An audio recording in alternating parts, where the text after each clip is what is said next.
ప్రభువైన యేసుక్రీస్తు నామంలో మీ అందరికీ నా శుభాభివందనాలు తెలియజేసుకుంటున్నాను. ఈరోజు దేవుని యొక్క వాగ్దానము యెషయా గ్రంథము 43వ అధ్యాయం 25వ వచనం. నేనే నా చిత్తానుసారముగా నీ అతిక్రమములను తుడిచివేయుచున్నాను, నేను నీ పాపములను జ్ఞాపకము చేసుకొనను.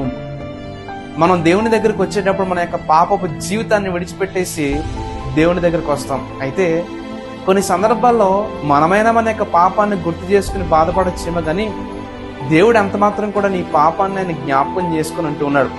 కొన్ని సందర్భాల్లో లోకస్తులు నీ గత జీవితాన్ని మళ్ళీ తీసి నిన్ను బాధ పెడుతుంటారు.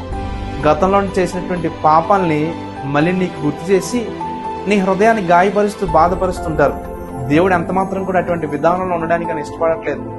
నీ గత జీవితాన్ని నీ పాపాన్ని ఆయన జ్ఞాపకం చేసుకుని అంటూ ఉన్నాడు కనుక ఈ యొక్క వాగ్దానంతో కూడినటువంటి మాటలు మీ యొక్క హృదయాల్లో భద్రపరుచుకుని ఈ రోజంతా దేవుని యొక్క కృపలో మీరు వర్ధిల్లాలని ఆశిస్తూ నా యొక్క మాటలను ముగిస్తున్నాను. అందరికీ వందనాలు.